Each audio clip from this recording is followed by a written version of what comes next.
தினம் நிகழ்நிலை பயிற்சியின் தொடர்ச்சியாக இன்று பாரம்பரிய நெல் ரகங்கள் மற்றும் அவற்றின் சிறப்பு இயல்புகள் பற்றிய விரிவுரை. பாரம்பரிய நெல் ரகங்கள் இப்போ பொதுவாக மக்களிடையே பரவலாகவே அதாவது உணவுக்கு பயன்படுத்துவதும் சரி அல்லது சாகுபடியிலும் அதிக அளவில் பரப்பு கூடிக்கொண்டே வருகிறது.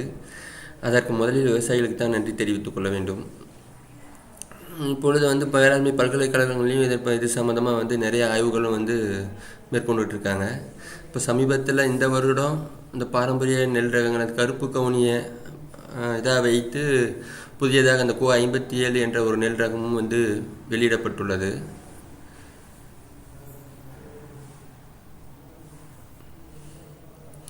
ஸோ இப்போ அந்த வகையில் இப்போ என்னென்ன பாரம்பரிய நெல் ரகங்கள் பொதுவாக இருக்குது, அதில் முக்கியமான நெல் ரகங்களில் என்னென்ன சிறப்பு இயல்புகள், அதனுடைய சாகுபடி முறை, வாழ்நாள் என்ன அப்படிங்கிறத பற்றி தான் இன்றைக்கி நம்ம பார்க்க போகிறோம்.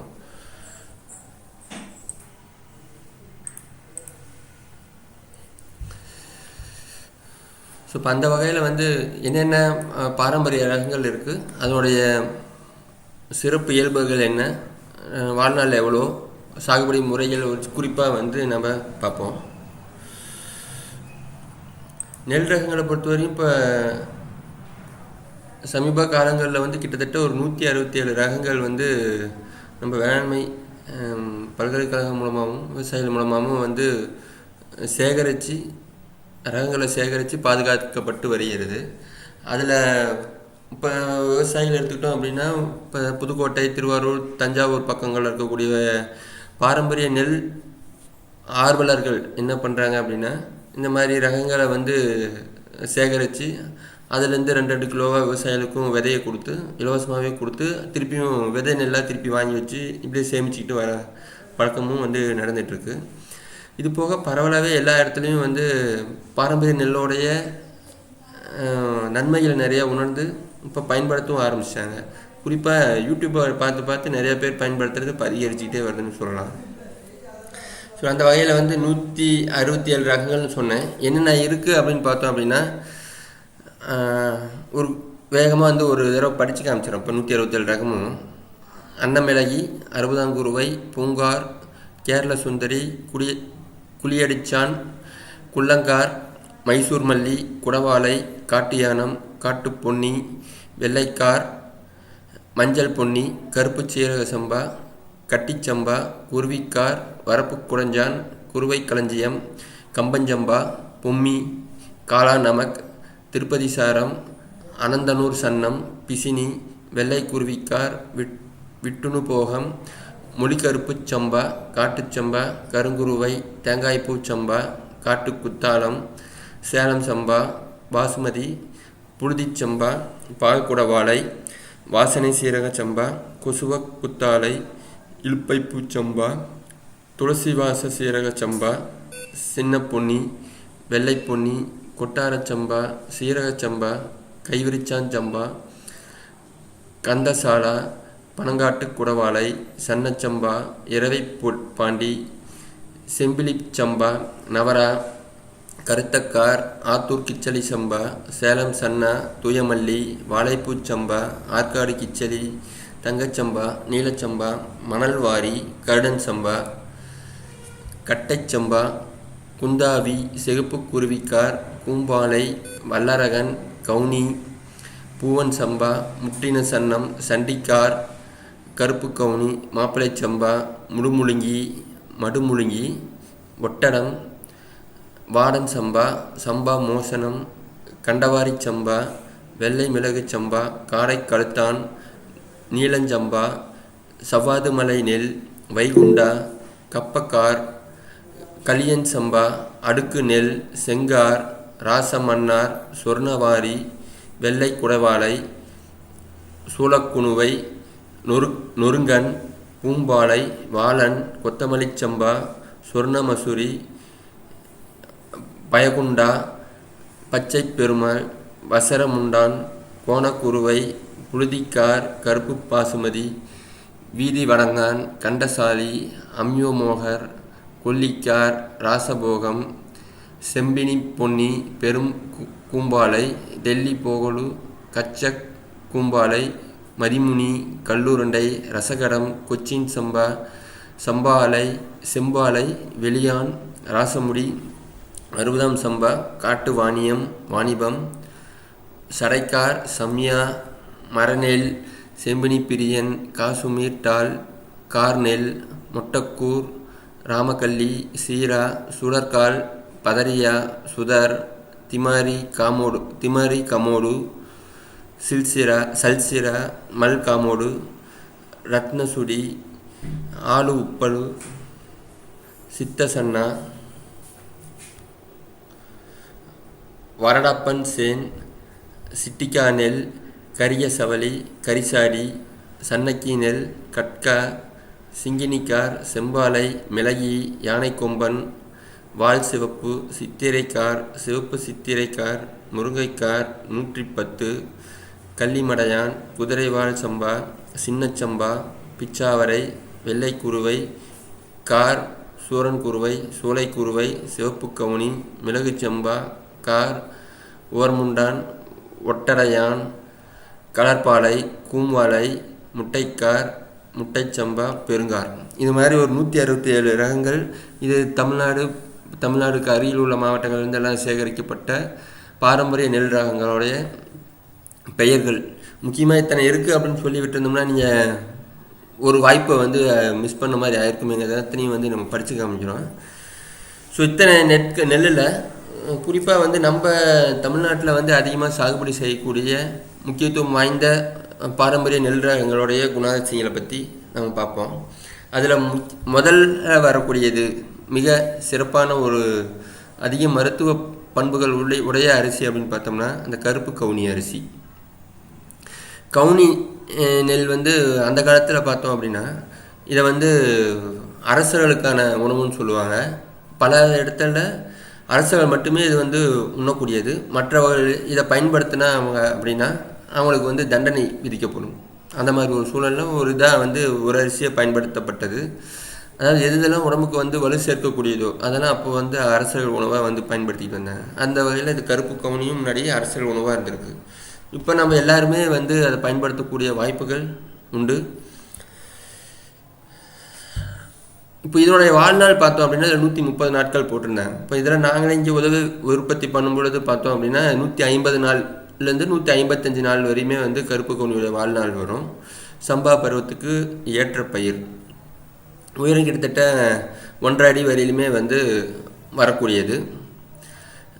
இந்த நெல்லை நம்ம சாகுபடி செய்யணும் அப்படின்னு பார்க்கும் பொழுது புழுதி நடவாகவும் நம்ம இதை சாகுபடி செய்யலாம், அல்லது சேர்த்து உழவு பண்ணாலும் சாகுபடி செய்யலாம். சாகுபடியில் முக்கியமாக கவனிக்க வேண்டியது இந்த முத்தக்கூடிய பால் பருவத்தை தாண்டி அதுக்கப்புறம் முத்தக்கூடிய பருவத்தில் தண்ணி அதிகமாக தேங்கி நிற்கக்கூடாது. அந்த மாதிரி தேங்கி நின்னா சீக்கிரம் முத்தாது, பதறா மாறத்துக்கான வாய்ப்பு இந்த கருப்பு கவுனியில் மட்டும் உண்டு. ஸோ அதனால் அந்த மாதிரி முத்தும் பொழுது தண்ணியை சுத்தமாக வடிகட்டி வைத்திருப்பது தான் சிறப்பாக முத்தும்.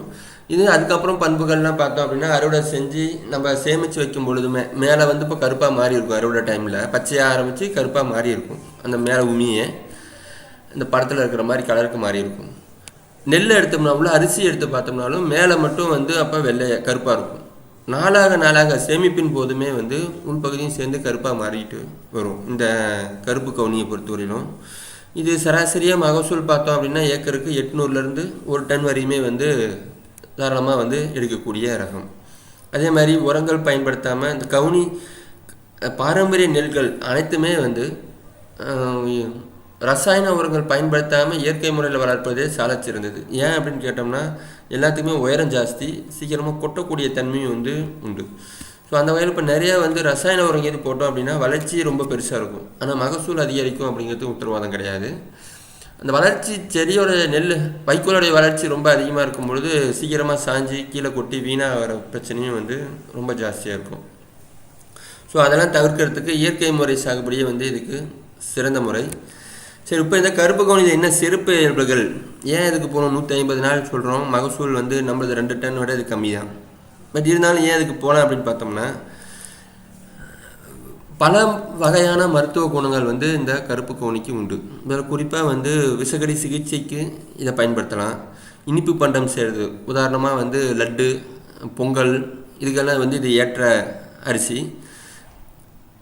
விருந்தினர்களை கௌரவப்படுத்துறதுக்காகவுமே கவுனி பாயாசம், கவுனி பொங்கல், இல்லை கவுனியில் லட்டு, முறுக்கு அப்படின்னு வச்சோம்னாவே அது வந்து ஒரு கௌரவ உணவாகவும் தென்படும். புரதம் மற்றும் சாம்பல் சத்து, பொட்டாசியம்ங்கிறது ரொம்ப அதிகமாக இருக்குது இதில். அது போக மெக்னீசியம், ஜிங்கு சத்துக்களும் வந்து இதில் அதிகம். இதெல்லாம் போக இரத்த குழாயில் விரிவடை செய்கிறது, இதயத்தை பாதுகாக்கக்கூடிய தன்மை, ஆண்மை குறைபாடை நீக்கிறதுக்கு, புற்றுநோய் பரவாமல் இருக்க, இது ஒரு முக்கியமாக கவனிக்க வேண்டிய விஷயம். இந்த புற்றுநோய் பரவாமல் இருக்கிறதுக்கும் ஆன்டி ஆக்சிடென்ட் ப்ராப்பர்ட்டி, அதாவது நம்ம உடலில் உருவாக்கக்கூடிய நச்சுயிரிகளை வெளியேற்றக்கூடிய தன்மையும் வந்து இந்த கருப்பு கவுனிக்கு ரொம்ப அதிகம் உண்டு. இப்போ இந்த கவுனியை பற்றி பரவலாகவே ஓரளவுக்கு அறிவு இருக்குது, விழிப்புணர்வும் இருக்குது. இதனுடைய நன்மைகள் வந்து இப்போ நம்ம சொன்ன மாதிரி இப்போ விஷக்கடிக்கு வந்து மருத்துவம் பயன்படுத்தலாம். இன்னொன்று ரத்த குழாய் விரிவடைய செய்கிறது, புற்றுநோயை வந்து தடுக்கிறது. முக்கியமாக இந்த புற்றுநோய் தடுப்புக்காகவும் அந்த ஆன்டி ஆக்சிடென்ட் ப்ராப்பர்ட்டின்னு சொல்லக்கூடிய நச்சுயிரி வெளியேற்றக்கூடிய பண்புக்காகவுமே இதை வந்து நம்ம அடிக்கடி உட்கொள்வது சிறந்தது. சரி, இது எப்படி சாப்பிட்லாம் அப்படின்னு பார்த்தோம்னா, மேலே இந்த கருப்பு கடல் படலம் முழுமையாக இருக்கிற வரையும் இது சீக்கிரமாக வேக வைக்க முடியாது.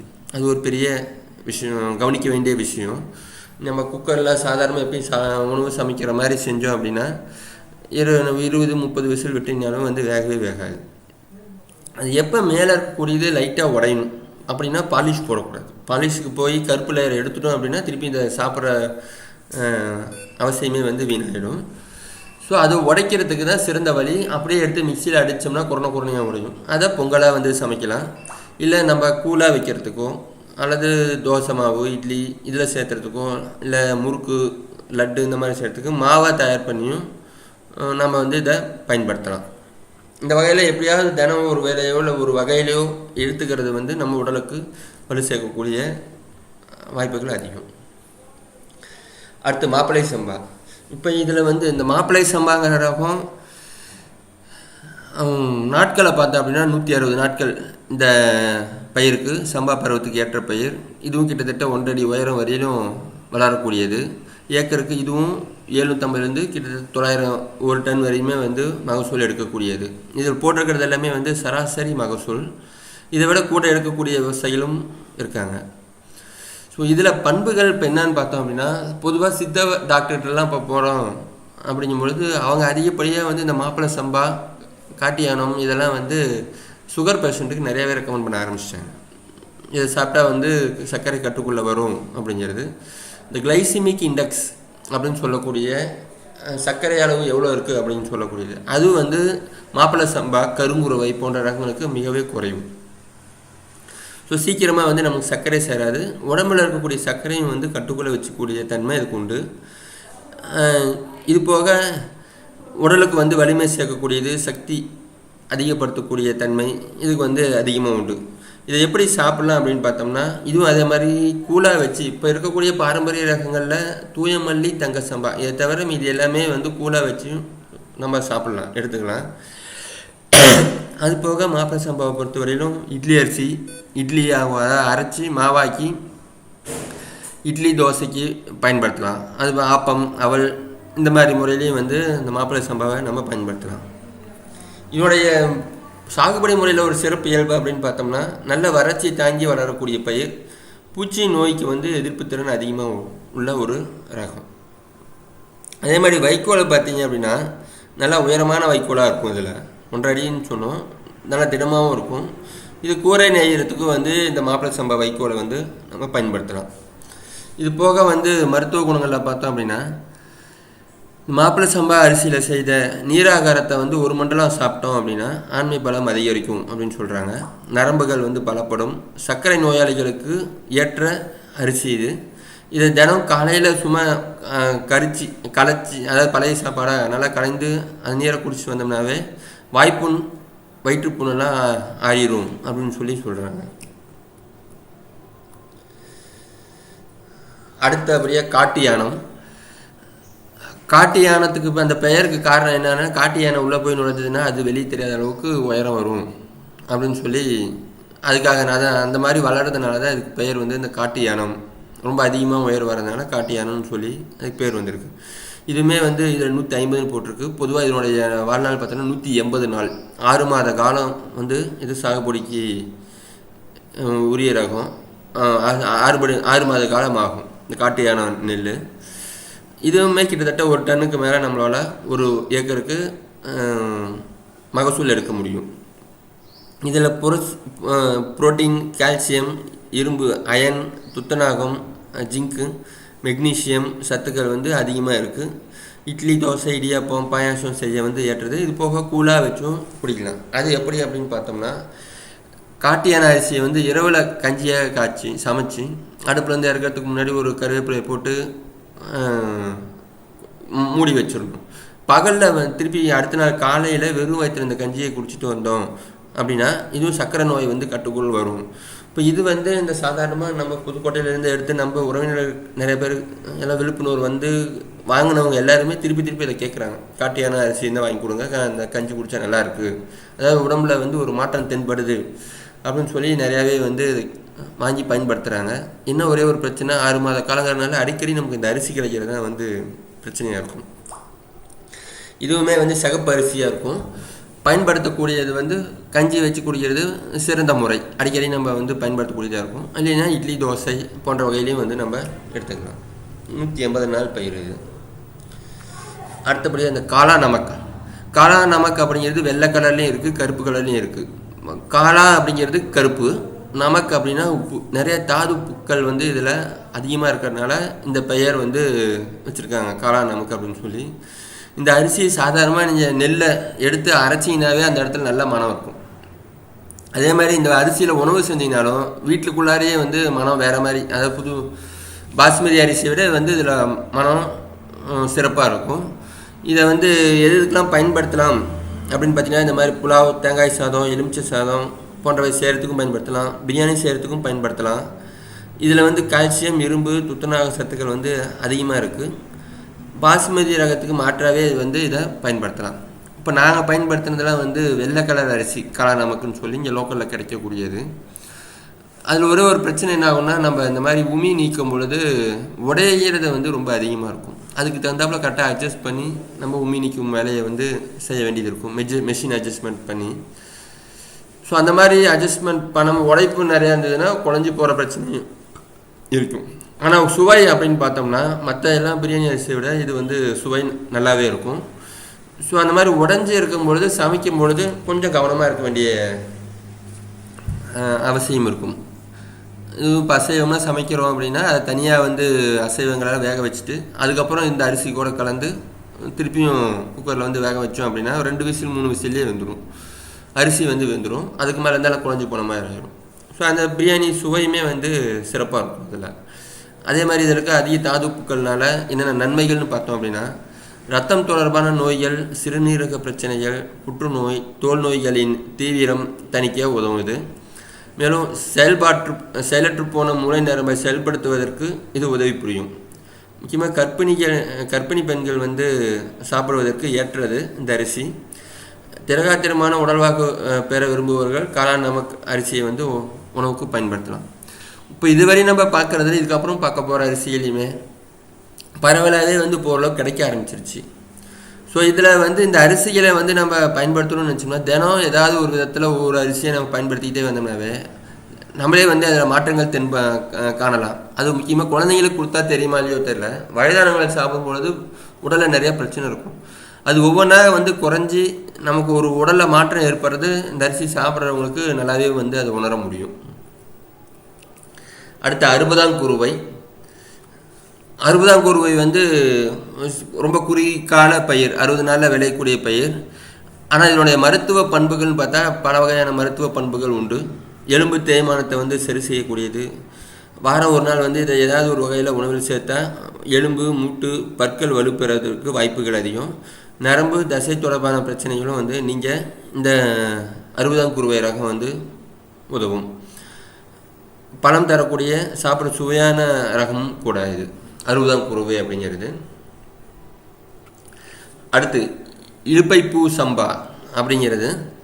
இது வந்து நெல்மணி மற்றும் அரிசியில் வந்து இலுப்பைப்பூ போன்ற வாசனை வரதுனால இதுக்கு அந்த பேர் வந்து இலுப்பைப்பூ சம்பான்னு சொல்லி வந்திருக்கு. இதுவும் கருஞ்சிவப்பு நிறத்தில் வந்து இருக்கும்.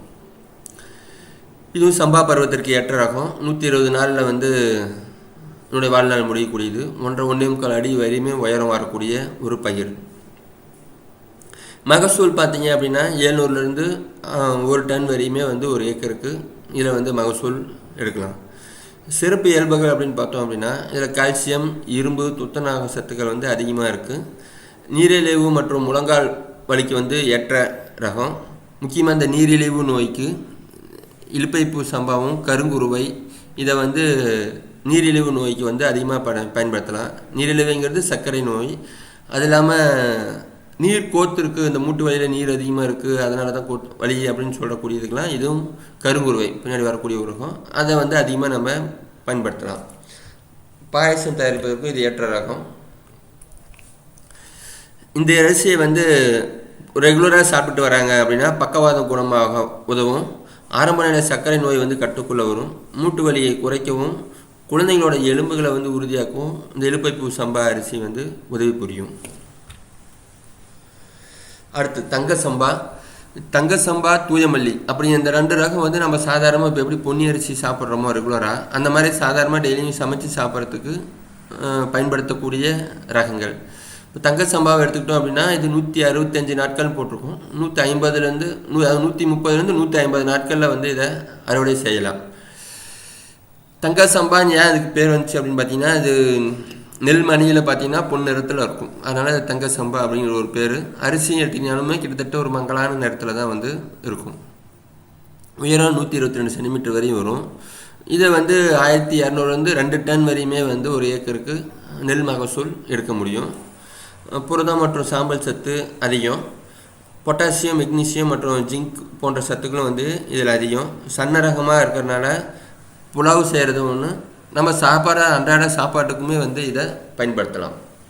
இதனுடைய மருத்துவ பண்புகள் அப்படின்னு பார்த்தோம் அப்படின்னா இதய ரத்த ஓட்டம் சீராகி இதயம் பலம் பெறும், பற்கள் வலுப்பெறும், தோல் பலன்னு வந்து மின்னு வைங்க. இதை ரெகுலராக சாப்பிட்டு வந்தோம் அப்படின்னா. அடுத்து கருங்குருவை அரிசியும் வந்து குருவை மற்றும் நவரைக்கு வந்து உகந்த ரகம். இது 125லேருந்து 135 நாட்களுக்குள்ளார அறுவடை பண்ணிடலாம். 95லேருந்து கிட்டத்தட்ட 1 சென்டிமீட்டர் வரையும், அதாவது 3.25 அடி வரையும் வந்து வளரக்கூடிய ஒரு பயிர். இதில் வந்து கிட்டத்தட்ட 800லேருந்து 900 கிலோ வரையும் ஒரு ஏக்கருக்கு வந்து நம்ம மகசூல் எடுக்க முடியும். இந்த ரகம் வந்து சித்த மருத்துவத்தில் வந்து அதிகமாக பயன்படுத்தக்கூடிய ஒரு ரகம். யானைக்கால் நோய்க்கு மருந்தாக பயன்படும். புரதம் மற்றும் சாம்பல் சத்து வந்து இதில் அதிகம். பொட்டாசியம், மெக்னீசியம் சத்துக்களும் வந்து இதில் அதிகமாக உள்ளது. இட்லி, தோசை செய்ய ஏற்ற ரகம். இது போக எல்லா ரகங்களையுமே முன்னாடி சொன்ன மாதிரி கஞ்சா காய்ச்சி சாப்பிட்றதுக்கும் வந்து நம்ம இதை பயன்படுத்தலாம். மருத்துவ பயன்பாடுகளில் வந்து இதை வந்து ஒரு வயாகர அரிசி அப்படின்னு சொல்கிறாங்க. ஏன்னா எண்ணற்ற மருத்துவ குணங்கள் இருக்கிறதுனால இந்த பெயர் இப்படியும் வந்து அதில் சொல்கிறாங்க.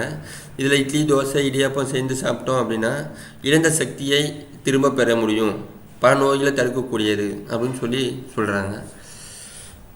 ஸோ கருங்குருவை வந்து கிட்டத்தட்ட எதுவும் சிவப்பு, அதாவது சிவப்பும் கருப்பும் நல்லா கலந்த மாதிரி தான் வந்து இந்த அரிசி இருக்கும். இந்த அரிசியை சாதாரணமாக எடுத்து நீங்கள் தண்ணியில் பாத்திரத்தில் போடுறீங்கன்னா மெட்டாலிக் சவுண்ட் வரும்னு வைங்களேன். அந்தளவுக்கு திடமான அரிசியாக தான் இருக்கும் இந்த இது. ஸோ இட்லி, தோசைக்கு சமைச்சு சாப்பிட்றது சுலபம். அப்படி இல்லைன்னா நம்ம கஞ்சியாக காய்ச்சி சாப்பிட்றதும் வந்து இதில் சாப்பிட முடியும். தினம் காலையிலையோ இல்லை ஏதாவது ஒரு வேளை வந்து இதனுடைய கஞ்சி நம்ம சாப்பிட்டு வந்தோம்னாலும் உடல் நல்லா வலுப்பெறும். அடுத்து கருடன் சம்பா. இதுக்கான பெயர் காரணம் என்னன்னு பார்த்தோம் அப்படின்னா கருடனின் கழுத்தில் வந்து காணப்படக்கூடிய வெள்ளை நிற வளையம் காணப்படுவதனால் வந்து இந்த அரிசியில் பார்த்தீங்கன்னா இதில் நடுவில் வந்து ஒரு வெள்ளை நிறம் வளையம் வந்து காணப்படும். அதனால் இதுக்கு கருடன் சம்பா அப்படின்னு சொல்லி அழைக்கிறாங்க. ஒரு 130 நாட்கள் வயதுடைய ஒரு ரகம். கிட்டத்தட்ட வந்து ஒரு 4லேருந்து 5 அடி வரையும் உயரம் வரக்கூடிய ரகம்.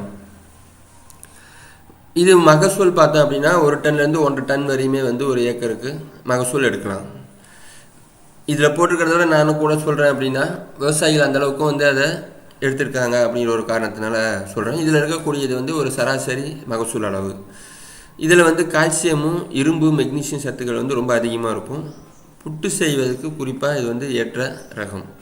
அதுபோக இட்லி, தோசை, கஞ்சி, இடியாப்பம் செஞ்சு சாப்பிட்டோம் அப்படின்னா ரத்தம் வந்து சுத்தகரிப்பதற்கு, உடல் உறுதியாக இருக்கிறதுக்கும் இது வந்து உதவி புரியும். அடுத்து குடைவாழை. குடைவாழை அப்படிங்கிறது இதுக்கு ஏன் இந்த பெயர் காரணம் வந்திருக்கு அப்படின்னு பார்த்தா, நெற்கதிர்கள் வந்து குடை விரித்தது போல் வந்து அது காணப்படும். அதனால் இதுக்கு வந்து குடைவாழை அப்படிங்கிற பேர். இது 130 நாள் பயிர், 4 மாதத்துக்கு மேலே வந்து வளரக்கூடியது. 1.5 சென்டிமீட்டர் வரையும் வந்து 1.5 மீட்டர் வரையும் வந்து உயரம் வளரக்கூடிய ஒரு பயிர். 1.5 மீட்டர் அப்படிங்கிறது கிட்டத்தட்ட 5 அடி வரையும் உயரம் வரக்கூடிய பயிர்.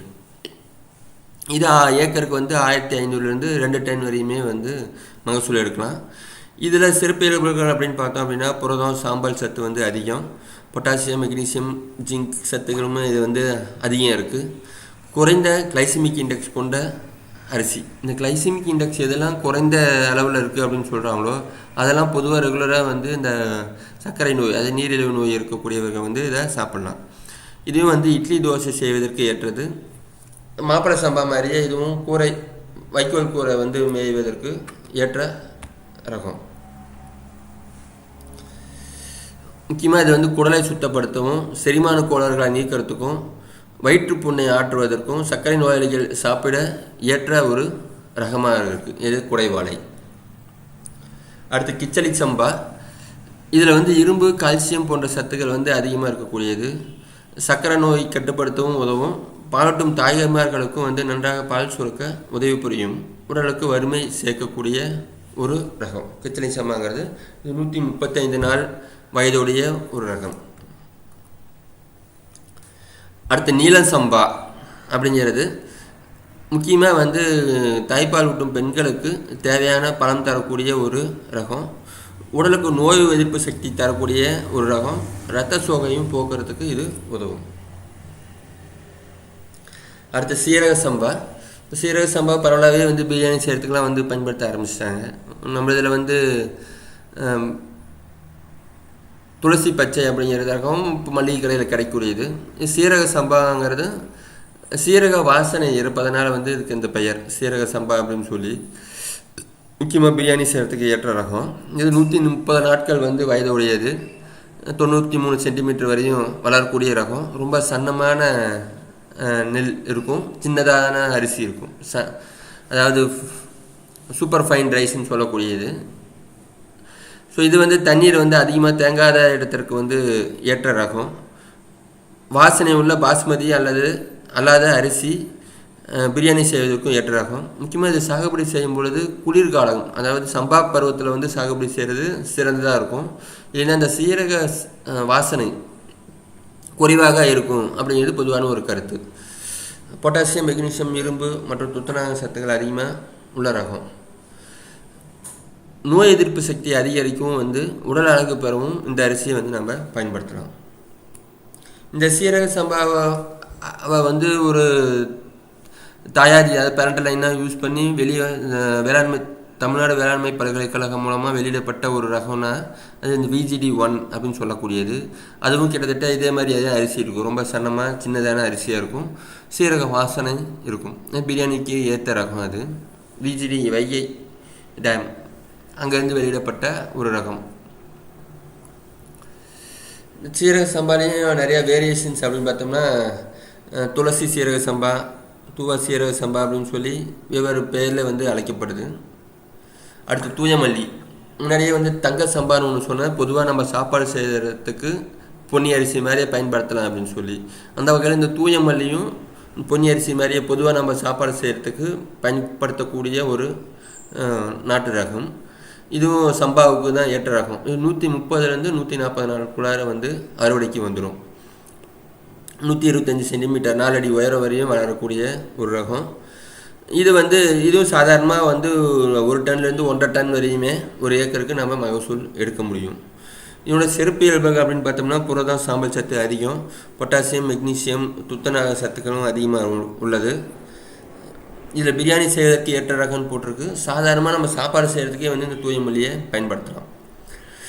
இதை தொடர்ந்து சாப்பிட்டோம் அப்படின்னா இந்த உடல் மினுமினுப்பு பெறும், உள்ளுறுப்புகள் பலம் பெறுவதற்கும், இளமையான தோற்றத்தை நீடிக்க செய்வதற்கும், மனநலக் கோளாறுகள் நீங்கிறதுக்கும் வந்து இந்த தூயமல்லி வந்து உதவும். தூயமல்லி தங்க சம்பவம் நம்ம ரெகுலராகவே சாப்பிட்டோம் அப்படின்னா இளமை பெறலாம் அப்படிங்கிறதுல எந்த மாற்றமும் இல்லை.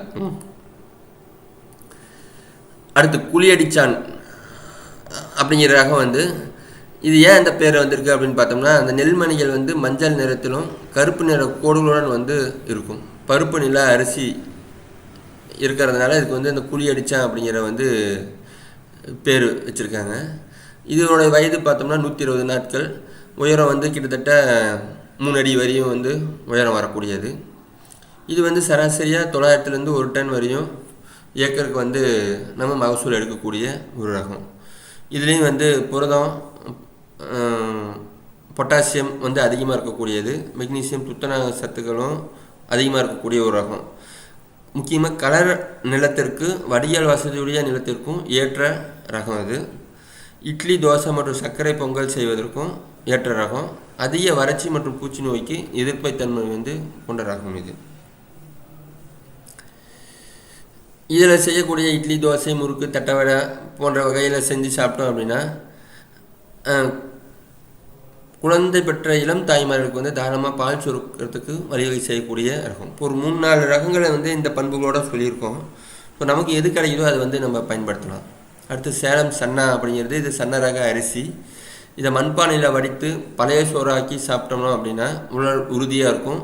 தலை, எலும்பு, தசை, எலும்பு, நரம்புகளுக்கு வந்து பலம் தரக்கூடிய சாப்பிட சுவையான ஒரு ரகம் சேலம் சம்பா அப்படிங்கிறது, சேலம் சன்னா. அடுத்து வாளான் அரிசி அப்படிங்கிறது 160 நாள் வந்து வயதுடைய அரிசி. இது ஆடிப்பெருக்கும் போது தண்ணீர் ஊற வைத்து வாளான் அரிசியுடன் எள்ளு, வெல்லம், தேங்காய் துருவல் சேர்த்து படைப்பாங்க. இதை சாப்பிட்றதுனால வந்து உடல் ஆரோக்கியம் பெறும். பெண்களுக்கு மெல்லிய இடைநிலைக்கு உதவும். ஆண்களுக்கு விந்தணுக்களின் எண்ணிக்கை அதிகரிக்க செய்யும். இது என்னது வாளான் அரிசி அப்படின்னு சொல்லக்கூடியது. இதில் வந்து இந்த மாதிரி ஆன்ஸ் அப்படின்னு சொல்லக்கூடிய அந்த ஊசி மாதிரி மேலே நீட்டிருக்கிறது வந்து இருக்கும் இந்த ரகத்தில். அடுத்து வாடன் சம்பா அப்படிங்கிறது நோய் எதிர்ப்பு சக்தியை வந்து அதிகரிக்கக்கூடியது. குழந்தைகள் முதல் பெரியவர்கள் வரையும் வந்து எல்லா வயதினரும் சாப்பிட ஏற்ற ரகம் அது வாடன் சம்பா அப்படிங்கிறது. அடுத்து ஒட்டடை, இதுவும் சம்பா பருவத்துக்கு ஏற்ற ஒரு ரகம். 150 நாள் வளரக்கூடிய ஒரு பயிர். ஒரு ஏக்கருக்கு வந்து சராசரியாக 1 டன்லேருந்து 1.25 டன் வரையும் நம்ம மகசூல் எடுக்கக்கூடியது. அரிசி பார்த்தோம்னா வெள்ளை நிற அரிசி இருக்கும். தஞ்சை மாவட்டத்தில் இப்போ அதிகமாக இது வந்து இதை பயிரிடுறாங்க ஒட்டடை அப்படிங்கிறது. பொட்டாசியம், மெக்னீசியம், இரும்பு மற்றும் துத்தநாக சத்துக்கள் அதிகம் உள்ளன. இட்லி, தோசை, அவல், ஆப்பம் செய்வதற்கு ஏற்ற ரகம். அதிக வறட்சி மற்றும் பூச்சி நோய்க்கு எதிர்ப்புத்தன்மை கொண்ட ரகம். இதுவும் வைக்கோல் வந்து கூரை வேய்வதற்கு வந்து பயன்படுத்தக்கூடிய ஒரு ரகம். அடுத்து பூவன சம்பா, இது சம்பா நவரையில் வந்து பயன்படுத்தக்கூடிய ஒரு ரகம். 145 நாட்கள் வளரக்கூடியது. கிட்டத்தட்ட 4 அடி உயரம் வரையும் வளரக்கூடிய ஒரு ரகம். இது 1.5 டன்லேருந்து கிட்டத்தட்ட 2 டன் வரையுமே வந்து நம்ம ஒரு ஏக்கருக்கு மகசூல் எடுக்கலாம். இது அரிசி பார்த்தா சிவப்பு நிறம் வரும். பொட்டாசியம், மெக்னீசியம், இரும்பு, துத்தநாக சத்துக்கள் அதிகம் இருக்கக்கூடியது. முறுக்கு மற்றும் தின்பண்டங்கள் செய்வதற்கு ஏற்ற ரகம். அதே மாதிரி கலர்பாலை, இது பெயருக்கு ஏற்றாற் போல் கலர்பாலை, அதாவது கலர் நிலங்கள், சோடியம் அதிகமாக இருக்கக்கூடிய நிலங்கள்னா அந்த நிலங்களுக்கு வந்து தாங்கி வரக்கூடிய ஒரு ரகம் கலர்பாலை அப்படின்னு சொல்லக்கூடிய ரகம். 130 நாள் வயதுடையது. இது வந்து மகசூல் அப்படின்னு பார்த்தோம்னா 1/2 டன்லேருந்து 3/4 டன் வரையும் ஒரு ஏக்கருக்கு மகசூல் எடுக்கலாம். சுனாமியால் பாதிக்கப்பட்ட உப்பு மண் இருக்கக்கூடிய நிலங்கள்லையும் வந்து இதை சாகுபடி செய்யலாம். புரதம், கால்சியம், இரும்பு, துத்தநாக சத்துக்கள் அதிகம் இருக்கக்கூடிய ஒரு ரகம். அடுத்து கைவரி சம்பா, இது வந்து 130 நாள் வயதுடைய ஒரு பயிர். 145லேருந்து 158 சென்டிமீட்டர் வரையும் கிட்டத்தட்ட 5 அடி உயரம் வரையும் வளரக்கூடிய ஒரு பயிர். இது கிட்டத்தட்ட 1லேருந்து 1.5 டன் வரையுமே வந்து ஒரு ஏக்கருக்கு நம்ம மகசூல் எடுக்க முடியும். வறட்சி மற்றும் நீர்பிடிப்பு தாங்கி வளர தன்மை வந்து கொண்டது. கால்சியம், இரும்பு, மெக்னீசியம் சத்துக்கள், ஃபோலிக் அமிலம் அதிகம் உள்ள ரகம். சாப்பாடு, இட்லி, இடியாப்பம் செய்ய ஏற்ற ரகம். இந்த போலிக் அமிலம் அப்படிங்கிறது கருத்தரிக்கிற பெண்களுக்கு முக்கியமாக தேவையான அது ஒரு ஊட்டச்சத்து. ஸோ அந்த ஒரு அமினோ ஆசிட் அது. ஸோ அதை வந்து அந்த மாதிரி பெண்களுக்கு புதிதாக கல்யாணமானவங்க அதில் குறிப்பாக பெண்கள் சாப்பிடக்கூடிய அரிசின்னு பார்த்தோம்னா கைவரி சம்பா.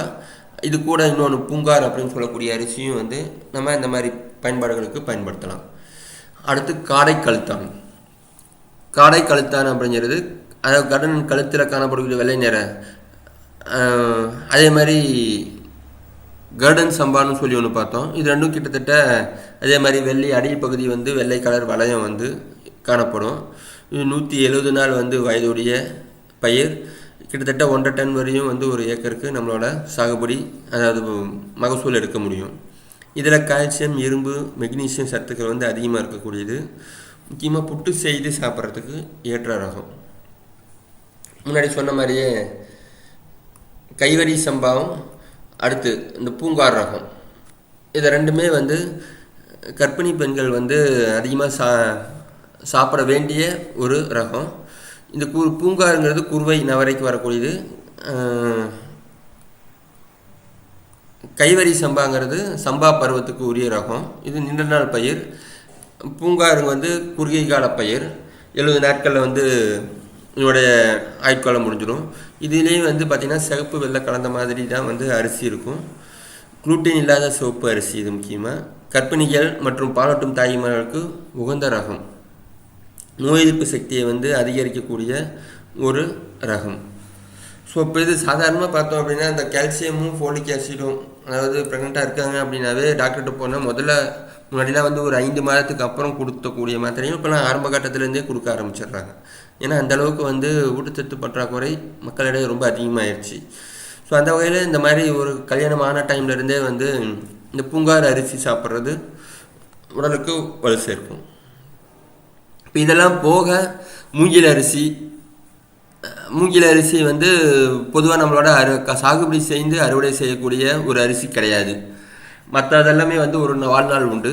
மூங்கிலை பொறுத்தவரையிலும் ஒரே டைமில் வந்து அது பூ பூக்கும். இன்றைக்கி தான் பூ பூக்கும்.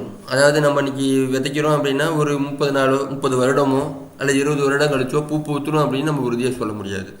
100 வருடங்கள் இருந்து அதுக்கப்புறம் பூ பூக்கக்கூடிய மூங்கில் குத்துகளும் உண்டு.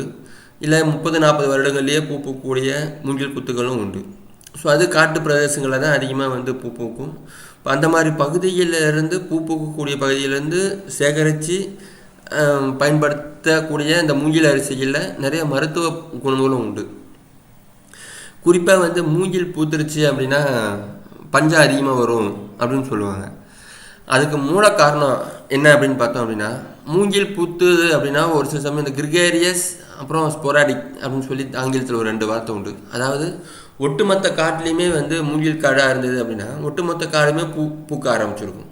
அல்லது எங்கேயாவது 1-2 அந்த மாதிரி ஒட்டுமொத்த இதுவும் பூத்துருந்தது அப்படின்னா கிரிகாரியஸ். ஸ்பொராடிக் அப்படிங்கிறது ஏதாவது 1-2 குத்துகள் மட்டும் வந்து பூக்க ஆரம்பிச்சிருக்கும். பூத்துருச்சு அப்படின்னா அதோட வாழ்நாள் முடிஞ்சிருச்சு. இதுவும் வந்து ஒரு புல் தாவர குடும்பத்தில் சேர்ந்தது தான் அதுவும் மூங்கிலும். ஸோ அதனால் பூக்க ஆரம்பிச்சுன்னா அதோட வாழ்நாள் அதோட முடிஞ்சிருச்சு. ஒரு தடவை பூத்துதுன்னா அதோட அந்த குத்து ஃபுல்லாகவே காஞ்சி போயிடும்.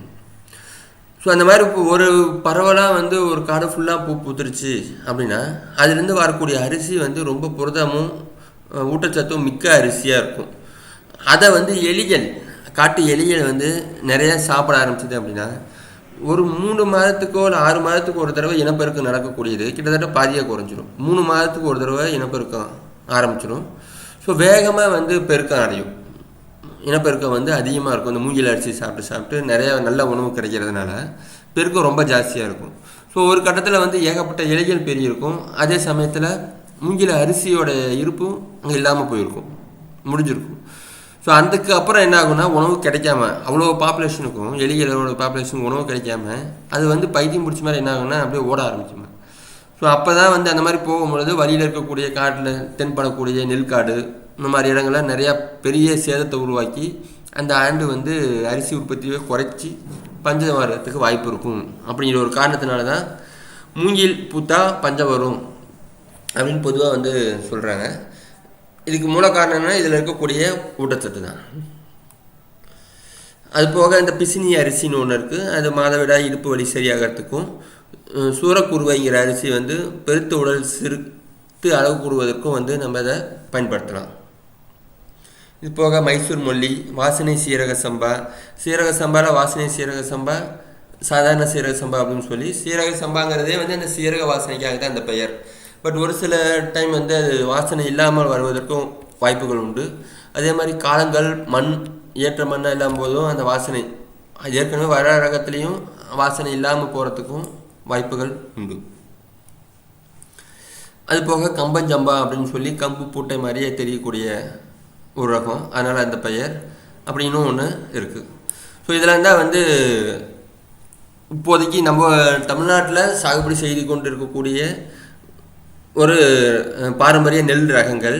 இப்போ இதில் வந்து பொதுவாக இந்த பாரம்பரிய நெல் ரகங்கள்லாம் பயன்படுத்தலாமா அப்படின்னு கேட்டால், நம்ம முன்னாடி சொன்ன மாதிரி தூயமல்லி, தங்க சம்பா பொதுவாக நம்ம சாப்பாட்டுக்கு புண்ணிய அரிசி மாதிரியே வந்து பயன்படுத்தலாம். அது உள்ளுறுப்புகளை வலு சேர்க்கறதுக்கு ஒரு சிறந்த அரிசி. இப்போ சாதாரணமாக வந்து இந்த நரம்பு தளர்ச்சி, கை நடுக்கம் இருக்கக்கூடியவர்கள் அப்படின்லாம் வந்து இந்த அரிசிக்கு மாறினாங்க அப்படின்னாவே அது ஓரளவுக்கு சரியாகும். அது கண்கூட 1 வருஷம் 2 வருஷம் சாப்பிட்டீங்கன்னாவே வந்து தெளிவாக தெரிய ஆரம்பிக்கும்.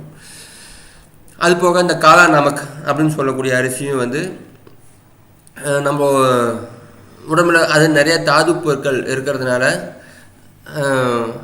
செயலுக்கு எழுந்த மூளையுமே செயல்பெற செய்யக்கூடிய தன்மையுடைய ஒரு அரிசி அது காளா நமக் அப்படிங்கிறது. நல்ல வாசனை உள்ள அரிசி.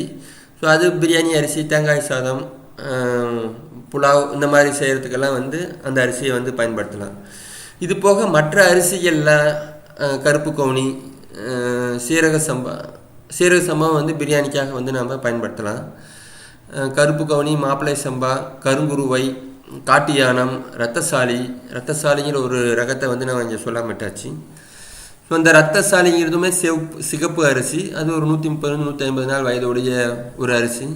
இதுவுமே வந்து ரத்தத்தை சுத்தப்படக்கூடிய ஒரு தன்மையுடைய அரிசி.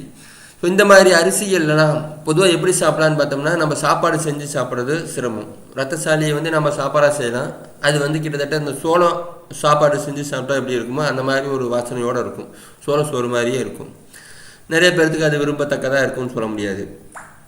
இதெல்லாம் சும்மா வந்து நம்ம ஒரு மிக்சியில் போட்டு ஒரு அடி விட்டோம் அப்படின்னா குறையாக வரும். அந்த மாதிரி பக்குவத்தில் வந்து நம்ம குக்கர்லேயே சமைச்சோம் அப்படின்னா சாப்பாடாக செய்ய முடியும்.